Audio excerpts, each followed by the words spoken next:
Judul kajian kita malam ini, orang-orang yang dibela sama Allah. Kisah orang-orang yang dibela sama Allah. Dan kita pengen belajar gimana caranya kita bisa jadi salah satu di antara orang itu. Yang kalau kita lagi punya masalah sama teman, dibela. Yang kalau kita ditolak, Allah yang membela. Bentuk pembelaan Allah, tiba-tiba Allah membolak-balikan hati orang itu. Dan buat Allah membolak-balikan hati itu lebih ringan dari kita membolak-balikan telapak tangan. Ada yang susah bolak-balik telapak tangan? Duh susah nggak ada kan ya? Gampang banget kan? Segampang itulah, bahkan lebih dari itu buat Allah untuk yuqallibul qulub, membolak-balikan hati. Buat teman-teman ya yang di sebelah selatan masjid, mohon bersabar, jangan memaksa masuk supaya semuanya nyaman. Kan ayatnya berlapang-lapanglah dalam majelis. Jadi berikan tempat untuk orang yang sudah masuk duluan. Mudah-mudahan yang di luar dapat pahala lebih. Karena bersusah payah untuk datang dan ternyata tempatnya agak jauh di mata. Enggak, blunder. Aneh. Oke, lanjut. Lupa Buat Allah membolak-balikan hati itu lebih gampang dari kita ngebolak-balikin tangan kita. Gampang banget nih. Jadi nggak ada yang di mata Allah atau dalam persepsi Allah ada hati yang kayaknya nih susah banget nih dibolak-balik. Jadi kamu mending nggak usah ke situ lagi deh. Saya juga kewalahan ngebolak-balik hati dia. Enggak, mudah. Terus kenapa ada yang dibiarkan, ada yang dibalikan hatinya? Karena ada yang pantas, ada yang tidak pantas. Jika kita sudah punya kepantasan, Allah akan balikan hati kita kepada kebaikan. Allahumma habbib ilainal iman wa zayyinhu fi qulubina wa karrih ilainal kufra wal fusuqa wal isyan waj'alna minar rasyidin. Hafal doa itu? Nanti cari di YouTube lah ya.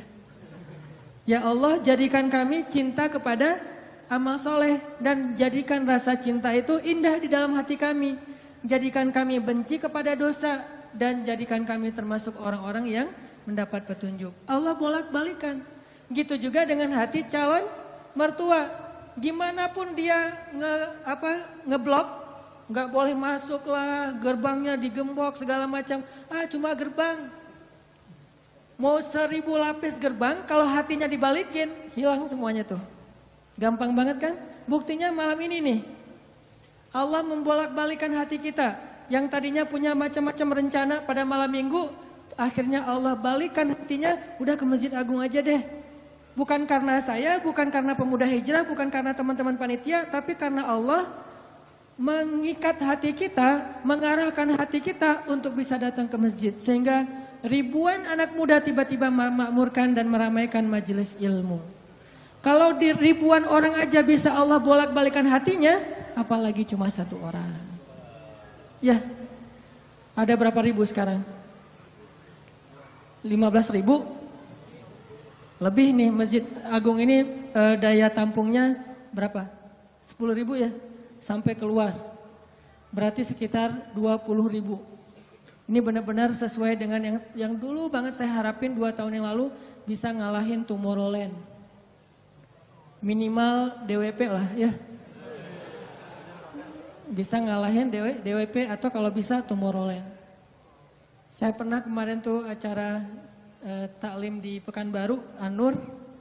Yang datang sekitar 25.000 anak muda di depan masjid penuh. Malam yang sama ada acara juga di mall, tapi acaranya sepi. Yang taklimnya rame, Masya Allah. Habis itu baru ke mall. Tetap aja sama-sama rame. Intinya teman-teman mudah buat Allah. Sama kayak Allah membolak-balikan hati Nabi Muhammad. mertuanya Ali bin Abi Thalib. Padahal udah yang datang itu kurang keren apa coba? Abu Bakar. Secara fisik terkenal Abu Bakar itu orangnya putih, nggak terlalu gemuk, jadi badannya tuh bagus. Terus orangnya dermawan, akhlaknya paling mulia, dan nggak pernah syirik sejak zaman jahiliyah. Di antara sahabat Nabi yang nggak pernah melakukan dosa syirik sejak zaman jahiliyah, Ali dan Abu Bakar. Malah Abu Bakar tuh waktu kecil pernah diajak sama ayahnya untuk nyembah patung. Begitu ayahnya selesai ibadah nyembah patung pergi, itu patung diludahin sama Abu Bakar. Dilemparin kotoran sama Abu Bakar. Apa sih lo patung doang masa disembahin? Kalau lo bisa balas gua, coba lo balas, dilemparin. Ternyata nggak balas. Dari kecil juga Abu Bakar itu udah nggak pernah syirik. Orang yang sangat terjaga hanif. Dan julukannya juga sama dengan julukan Nabi Ibrahim, Siddiq. Wadhkur fil kitab Ibrahim innahu kana siddiqan nabiyya. Ibrahim Siddiq, Abu Bakar Siddiq, sama nih. Bahkan Nabi sering membandingkan Abu Bakar sama Ibrahim. Engkau wahai Abu Bakar seperti Ibrahim. Engkau wahai Umar seperti Musa. Ya iyalah Umar ya. Musa kan gak sengaja Noel orang langsung meninggal kan ya. Melihat Bani Israel agak ramai gitu, lagi mau gelut sama orang Kipti. Karena Musa kasihan kepada Bani Israel yang lemah, akhirnya dia cuma ditakol dikit lah si orang Kipti ini teh. Cuma apaan sih lo? Meninggal. Belum diginiin, baru gini doang coba. Jadi kalau dulu ada ultimate fight, kayaknya Musa tuh juara bertahan tuh. Nah kalau di zaman Nabi, orang kayak Musa, Umar. Jawara, Quraisy. Kalau ada yang macam-macam sama Umar, lo berani sama gua. Nih lo lihat nih. Nggak ada yang berani sama Umar. Kalau lo pengen istri lo jadi janda, anak lo jadi yatim, lo tunggu gua di belakang gedung itu. Gedung, bukit. Nggak ada gedung dulu teh. Nggak ada yang berani nungguin Umar. Lancar aja tuh hijrahnya. Artinya Abu Bakar tuh sering dibandingkan kayak Ibrahim. Terus dengan Nabi akrab banget tuh Abu Bakar. Jadi kayak soulmate-an berdua tuh. Belum dapat risalah Islam juga, Nabi itu kalau jalan sama Abu Bakar jalan yuk kemana? Ngopi kalau bahasa kita teh. Ngopi sama Abu Bakar berdua. Dari zaman sebelum Islam juga Nabi itu dalam tanda petik udah sering ngopinya sama Abu Bakar. Coba enak nggak nolak teman ngopi kita? Agak susah kan dia ngajak kemana? Nggak enak kan nolaknya, ya udah gua datang gitu. Ali ngerasa wah nih yang datang nih saingan berat nih. Pernah bersaing dengan orang kayak gini?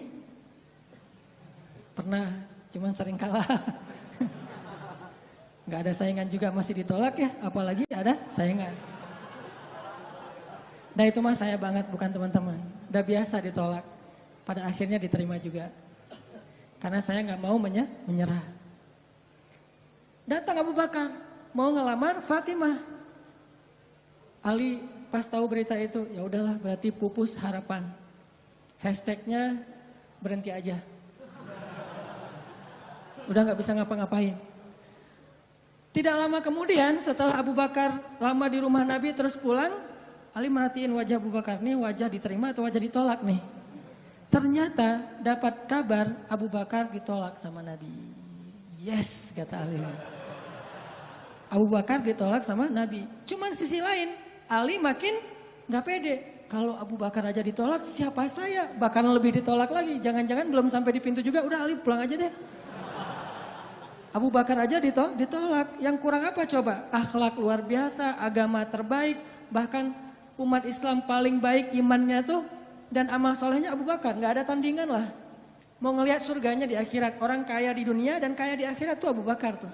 Ada orang yang di dunia miskin, di akhirat kaya. Di akhirat miskin, di dunia kaya. Kalau Abu Bakar, dunia akhirat kaya. Surganya Abu Bakar tuh dikelilingin sama Jibril. Jadi Jibril lagi pengen ngukur surganya Abu Bakar. Terbang setahun.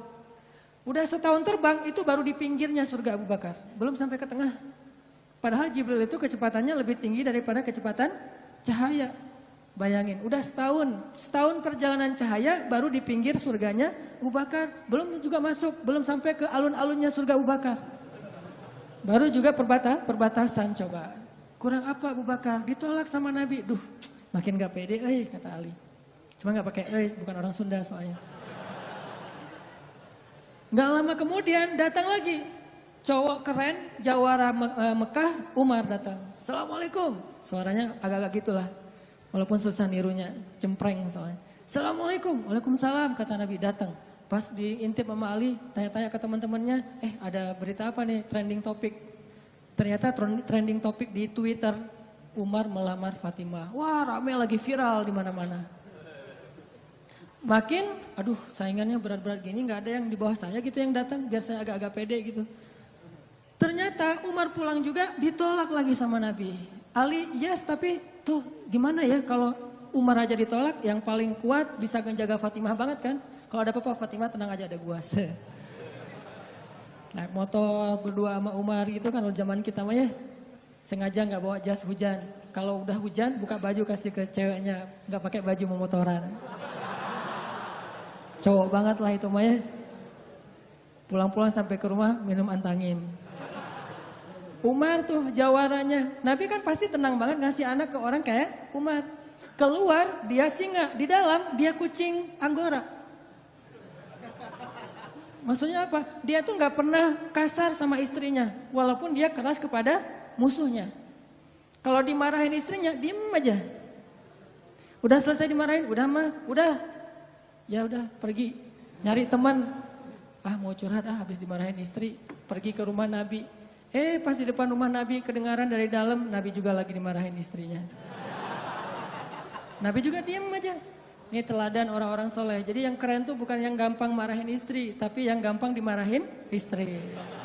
Setuju yang di atas? Cowok keren itu bukan yang gampang marahin istri, tapi yang gampang dimarahin istri. Bah, ya mah. Di dalam rumah tuh, ya mah. Di luar, apa lo? Tuh cowok keren tuh. Pas Nabi keluar, ada Umar. Ya Rasulullah, Umar gak mau ngebahas, gak mau komen lah. Daripada komentar di blog kan. Diam aja deh gitu. Udah selesai jalan sama Umar. Umar nanya, ya Rasul saya tadi habis dimarahin istri. Mau ngajak Rasul ngopi, curhat. Nabi juga lagi dimarahin. Kata Nabi, bagaimanapun dialah yang mengurus rumah. Dia yang mengurus aku, keluargaku. Nabi nyebutin kebaikan-kebaikan istri. Gak mau nyebutin, dasar emang perempuan emang kayak gitu ya. Saya tuh Nabi loh, masa Nabi dimarahin? Kamu paham gak sih perasaan aku gitu. Enggak, Nabi nggak ngomong kayak gitu. Nabi cuma membicarakan kebaikan istrinya. Umar yang datang ditolak.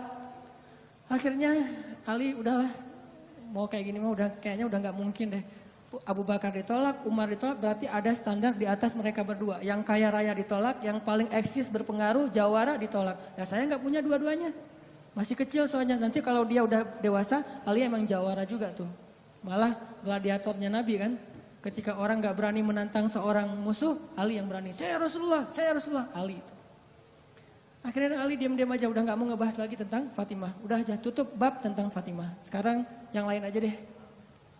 Tapi teman-temannya ngegojlokin terus. Ali. Kalau bahasa kita jomblo gitu. Dibully terus. Ustadz posting bully. Teman ngomong ngebully. Pokoknya bully nasional aja. Karena dibully-bully terus, akhirnya Ali memberanikan diri, ya udah datang deh bertamu. Pokoknya malam ini diterima, ditolak, walaupun kemungkinan besar ditolak, saya harus datang dulu nih sama Nabi. Beraniin diri, gak usah majang mikir, datang. Assalamualaikum, waalaikumsalam. Ali masuk. Nabi kan senang banget sama Ali ya, kesayangan Nabi banget lah pokoknya Ali itu. Duduk, ada apa Ali? Enggak, cuma pengen silaturahim. Nggak ngomong apa-apa coba. Cuma pengen silaturahim. Nabi sehat, mau diambil air hangat. Pokoknya gitu-gitu aja. Ali ada apa? Enggak ada apa-apa ya Rasulullah. Cuma kangen aja pengen duduk sama Nabi. Kayak gitu aja terus. Lama-lama Nabi kan paham. Dan Allah yang kasih wahyu. Ali, kamu gimana sama Fatimah? Langsung. Fatimah. Kebayang gak sih perasaan kita tuh sama orang yang kita kayak udah ngeklik banget. Udah habis-habisan. Pokoknya kalau gak dia saya mending gak usah nikah deh. Gitu ya. Kalau nggak dia mending saya jomblo aja seumur hidup. Kalau nggak dia mending saya bunuh diri aja. Udah gitu bunuh dirinya nggak mati lagi kesangkut di tiang listrik. Ali itu udah hatinya tuh udah kena banget sama Fatimah dan itu karena Allah yang mengikat hati mereka berdua. Pas Nabi bilang gitu, Ali langsung curhat. Ya Rasul, ya saya pengen, tapi saya nggak punya apa-apa. Kata Rasul, kamu punya apa? Saya di rumah tuh cuma punya 3 barang. 1 pedang, 1 onta, 1 baju besi. Gak punya emas, gak punya apapun. Kata Nabi, kalau pedang kamu butuh untuk berperang. Onta kamu butuh untuk mengangkut air. Ya udah deh baju besi aja, bawa ke sini baju besinya.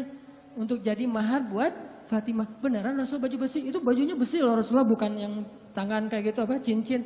Gak apa-apa kata Rasulullah. Keluar Ali, Allahu Akbar, Allahu Akbar. Orang-orang pada heboh, langsung muncul lagi trending topik hashtag Ali diterima. Coba. Kata Nabi, wahai Ali, bergembiralah, berbahagialah. Sesungguhnya sebelum aku menerima kamu, Allah sudah menikahkan kamu dengan Fatimah di langit. Ini orang yang dibela sama Allah.